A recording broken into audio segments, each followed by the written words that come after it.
Digestion in large intestine में जो undigested food के पार्ट होते हैं वो सेमी सॉलिड फेजेस में चेंज हो जाते हैं।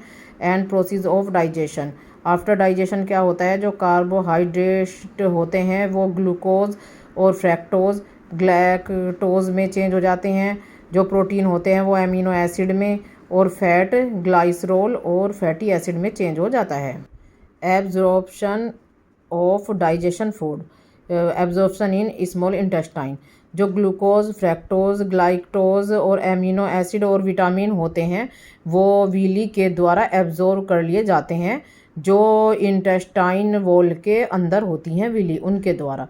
विली के अंदर लाइम्फ वेसल या फिर लैक्टिल्स भी होते हैं जो कि ग्लाइसरोल और फैटी एसिड को एब्जॉर्ब कर लेते हैं।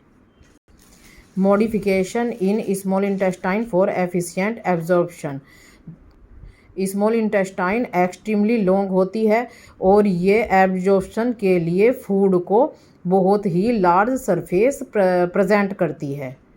जो इसकी एब्जॉर्बिंग सरफेस होती है वो विली न्यूमेरियस विली की प्रेजेंस की वजह से और भी ज़्यादा इंक्रीज़ हो जाती है। इसकी जो लाइनिंग होती है वो बहुत ही थिन होती है, जिसकी वजह से ये जो सब्सटेंस होते हैं एब्जॉर्प्शन में को और भी ज़्यादा रैपिड कर देती है, मतलब बहुत फास्ट एब्जॉर्प्शन हो सकता है इसकी लाइनिंग थिन होने की वजह से। हर विली का ब्लड कैपिलरी में एक बहुत ही डेंस नेटवर्क होता है, मतलब बहुत ज़्यादा होती हैं। हर वेलियस के अंदर लैक्टियल्स और लाइम्फ वेजल होते हैं फैट को एब्जॉर्बेशन करने के लिए। एब्जॉर्प्शन इन लार्ज इंटेस्टाइन जो होती है वो इसमें से वाटर को और कुछ सोल्ट को फूड वाले को आफ्टर डाइजेशन वो इसे एब्जॉर्ब कर लेती है, मतलब डाइजेशन के बाद ये फूड के थोड़े से सोल्ट और वाटर को एब्जॉर्ब कर लेती है large intestine. Assimilation fat of absorb food, जो ब्लड होता है वो एब्जॉर्ब हुए फूड को बॉडी सेल्स के पास तक डिस्ट्रीब्यूट कर देता है और वे इसे वेरियस लाइफ प्रोसेस के लिए यूज़ कर लेती हैं। जो ग्लूकोज होता है वो रेस्पिरेशन के समय में एनर्जी को रिलीज़ करता है। एमिनो एसिड जो होता है वो अमीनो एसिड प्रोटीन को के सिंथेसिस को यूज़ करने के काम आ सकता है, जिससे कि एंजाइम्स का फॉर्मेशन हो सके और ग्रोथ हो सके और सेल्स रिपेयर हो सकें। फैटी एसिड ग्लाइसरोल कन्वर्ट हो जाते हैं फैट में और एडिपोज टिश्यू में स्टोर हो जाते हैं। एजेशन और डिफेकेशन, जो अनडाइजेस्टेड पार्ट होता है फूड का उसे फैसिस के फॉर्म में रेक्टम तक पुश कर दिया जाता है और वहाँ से फिर वे एनस के थ्रू पास्ड आउट कर दिया जाता है। ये प्रोसीजर ही एजेशन या फिर डिफेकेशन कहलाता है। Role of enzyme in digestion, role of enzyme in digestion, जो एंजाइम होता है वो प्रोटीन से बना होता है।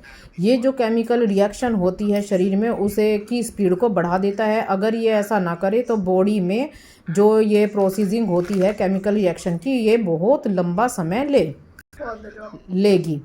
एंजाइम को बायोकैटेलाइस्ट्स भी कहा जाता है।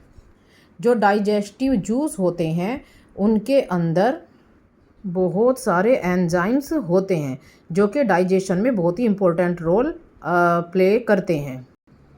ये डाइजेशन को कैटेलाइज या फिर स्पीड अप कर देते हैं। कैसे? जो फूड को ब्रेकिंग करके बेसिक यूनिट्स में। जो डाइजेस्टिव एंजाइम होते हैं उन्हें हाइड्रोलाइटिक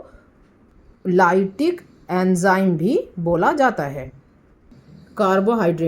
कार्बोहाइड्रेट डाइजेस्टिंग एंजाइम, इसके अंदर होता है स्लाइवरी एमिलेज और पैनक्रिएटिक एमिलेज। लिपासेज, ये होता है fat digesting enzymes. Gastric lipase, intestine lipase और पैनक्रिएटिक लिपाज। नेक्स्ट है proteases, protein digesting enzyme, pepsin और ट्राइप्सिन।